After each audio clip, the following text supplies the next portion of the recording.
Day 15 in the journal Journey of Learning. I will be discussing security and remote access. As always, I begin by scripting my configuration commands. So let's get logged into the core of our network.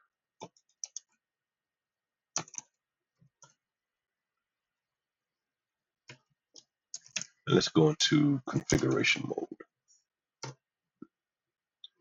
You can always change the name of your switch by issuing the host name command followed by the name that you want to give the switch. Of course, we know that this is what I've named the switch, but let's say we wanted to name it something else, such as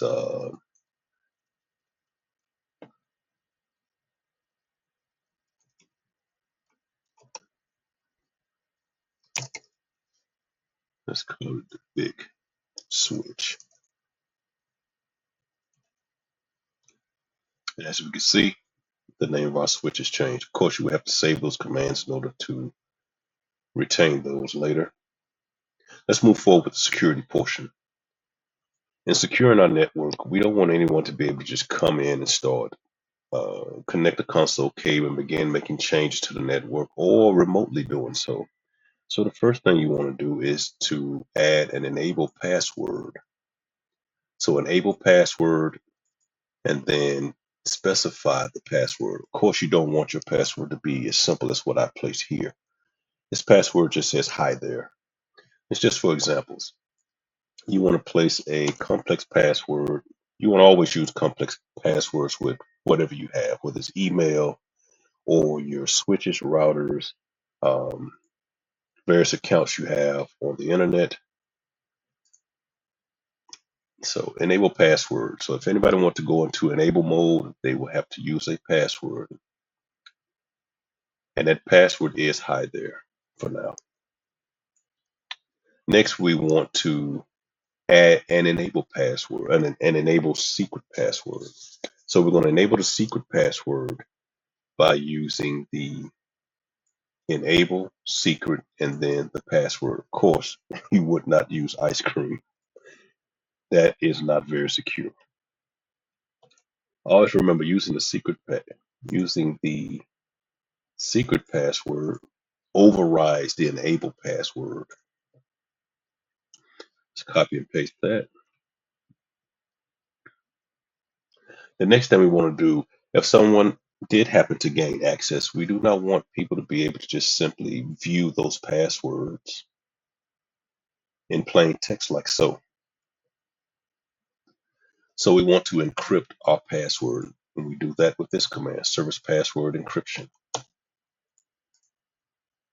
So encrypt all of our passwords.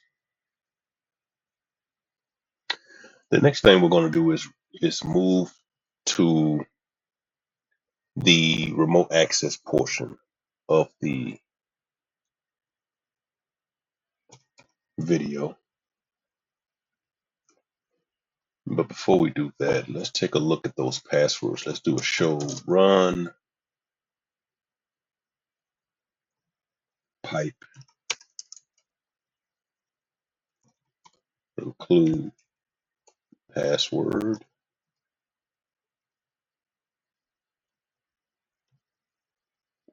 And as you can see, all passwords are encrypted.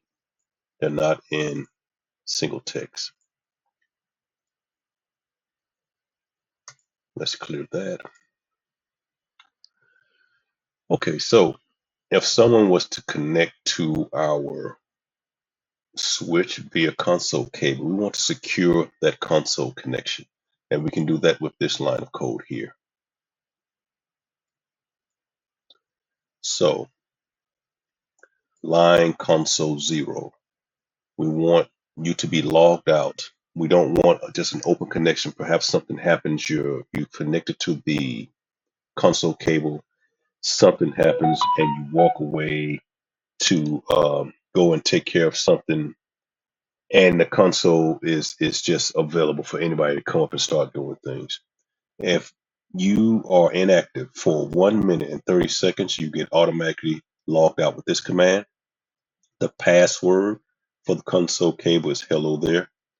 Login synchronous. A lot of times you see a lot of feedback from the switch on the console connection. So to keep that from breaking up your typing or what you're doing, you enter the login synchronous command so that it'll keep your typing on the same line and push any other commands that it's sending to you to the feedback, push it to another line. Login local. It will require you to log on. As you can see, we just got, we were just logged out of the console because I actually set that up earlier. Let's do a clear. So now let's go into global config mode. Let's add this security for the console. Next, we want to set up the remote portion. Now, this is the actual remote portion. The first one, the console cable, this is not remote. This is local. Now, remote, when you need to access the switch via Ethernet cable or via any other connection other than the console connection, which you will be coming in via a switch port at that point. Anytime you enter from a switch port, you are remote, even if that switch is sitting right next to you. If you're entering through the switch port, it is remote. If you enter through console, then it's local connection. Again, we see pretty much the same thing. The first thing here is line VTY 0 through 4. These first 5 lines of connections, we can have 5 connections. Then we can have an additional number of connections, 5 through 15. So there are actually a total of 16 connections here. So we can have 16 simultaneous connections. You do not have to configure all of these connections, but I do. Again, we will time you out if you are inactive for 90 minutes. I'm sorry, 90 seconds. 1 minute, 30 seconds. We are specifying a password here. Log in local. How will you connect? You will connect via SSH. We never want to use Telnet because Telnet is insecure. Remember? So we want our passwords to be encrypted.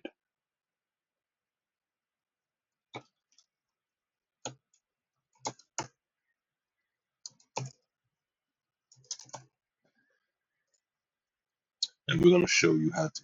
So it's already been encrypted there. But in order to use SSH, you have to turn on SSH, the encryption for SSH. So let's add, we only need to add this portion here.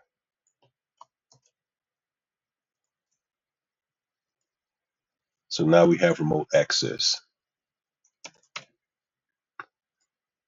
But in order to have SSH capabilities, you need to generate crypto keys.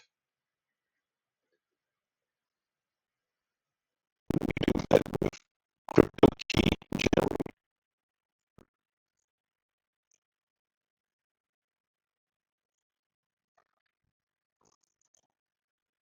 We can use 512, but a lot of times you want to use a higher bit of encryption.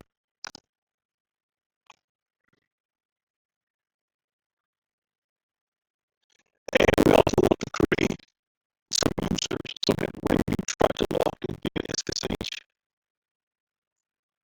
or log in via the secret password,